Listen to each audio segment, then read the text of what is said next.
South ఇండియాలోని అతి తక్కువ ధరలకి రత్నాలనందించే ఏకైక సంస్థ 6JVR. ప్రస్తుతం మనతో పాటు లైవ్ కాల్ అందుబాటులో ఉన్నారు ప్రముఖ అడ్వకేట్ అలాగే అనలిస్ట్ గోపాల శర్మ గారు. ఒకసారి సార్తో మాట్లాడదాం. ఎందుకంటే ఏదైతే ఉగ్రవాద దాడి జరిగిందో ఢిల్లీలో వాళ్ళందరి మీద ఉపా చట్టం పెడతా అంటున్నారు. అంటే ఏంటి అసలు, అది ఎలా ఉంటుంది, దాని శిక్షలు ఎలా ఉంటాయి, అవన్నీ కూడా ఆయన అడిగి తెలుసుకుందాం. సార్ నమస్తే అండి.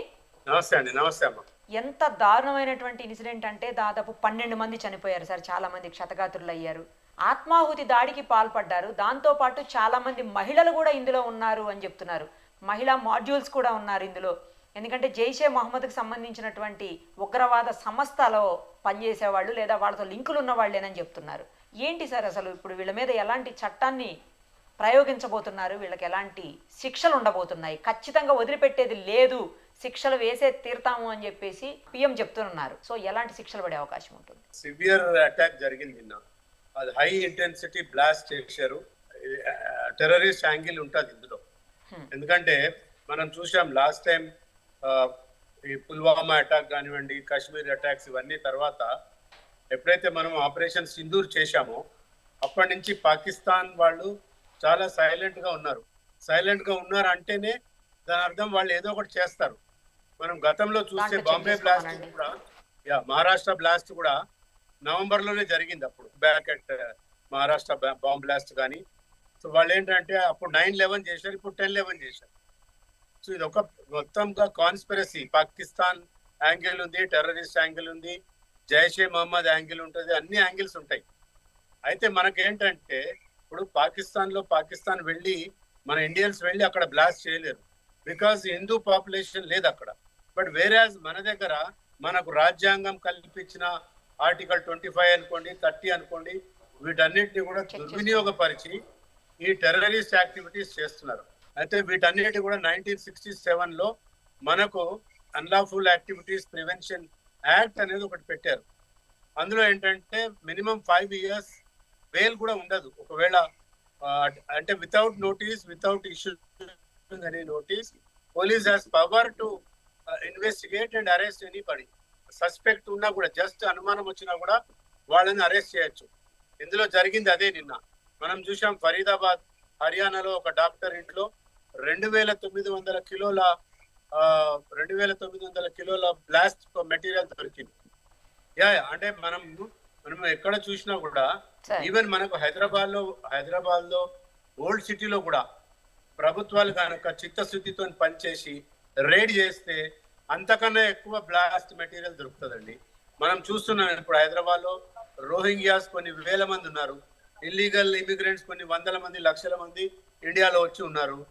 అస్సాంలో కానీ, బెంగాల్లో కానీ, ముర్షిదాబాద్, మాల్డా, తర్వాత బీహార్, వీడి ఇన్ఫిల్ట్రేటర్స్ ఎక్కువ అవ్వటం వల్ల టెర్రరిస్ట్ యాక్టివిటీస్ పెరిగిపోతున్నాయి భారతదేశంలో. వాళ్ళ సింగిల్ పాయింట్ ఎజెండా ఏంటంటే భారతదేశాన్ని అస్థిరపరచాలి, ఇక్కడ పొలిటికల్ ఇన్స్టెబిలిటీ క్రియేట్ చేసి మన దేశాన్ని హస్తగతం చేసుకోవాలి. That is the only motto. కాబట్టి దీని మీద చాలా తీవ్రమైన చర్యలు ఉండాలి. ఎట్టి పరిస్థితుల్లో పొలిటికల్ ఇంటర్ఫియరెన్స్ అనేది, ముఖ్యంగా అపోజిషన్ పార్టీస్ ఎనీ బ్లాస్ట్ తీసుకోండి మీరు, కాశ్మీర్ లో అటాక్స్ జరిగినా కూడా, బాంబేలో అటాక్స్ జరిగినా కూడా పొలిటికల్ పార్టీస్ అసలు మాట్లాడరు, నోరు మెదపరు. వాళ్ళు కేవలం భారతీయ జనతా పార్టీయే మాట్లాడుతుంది. మరి కాంగ్రెస్ ఎందుకు మాట్లాడదు టెర్రరిస్ట్ యాక్టివిటీస్ మీద? మిగతా కమ్యూనిస్ట్ పార్టీలు ఎందుకు మాట్లాడరు? వాళ్ళకి ఒక చిత్తశుద్ధి ఉండదు, దేశం పట్ల గౌరవం ఉండదు, దేశభక్తి ఉండదు. కాబట్టి ఇట్లాంటి యాక్టివిటీస్ జరుగుతున్నాయి. ఇవన్నిటిని కూడా చాలా స్ట్రింజెంట్ పనిష్మెంట్ ఉండే విధంగా అందరినీ, ఎవరెవరైతే irrespective of party, caste, creed ఎవరున్నా కూడా అరెస్ట్ చేసి వాళ్ళని చాలా తీవ్రంగా చర్యలు తీసుకుంటే తప్ప ఎటువంటివి ఆగవండి. ఖచ్చితంగా వీటి మీద చాలా తీవ్రమైన చర్యలు ఉండాలని చెప్పి కోరుకుంటున్నాను. ఇప్పుడు ఈ ఉపా చట్టం అంటే ఏంటి సార్, ఎలా పెడతారు, దానికి ఎలాంటి శిక్షలు ఉంటాయి అది చెప్పండి. అన్లాఫుల్ యాక్టివిటీస్ ప్రివెన్షన్ యాక్ట్ 1967 అమ్మా ఇది.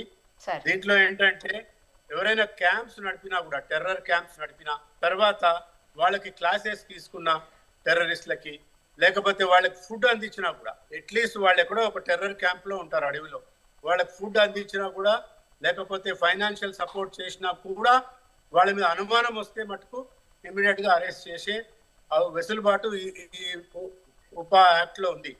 అయితే మామూలుగా ఫండింగ్ చేసిన వాళ్ళకి లేకపోతే భోజనాలు అరేంజ్ చేసిన వాళ్ళకేమో 3 to 5 years శిక్ష ఉంటుంది.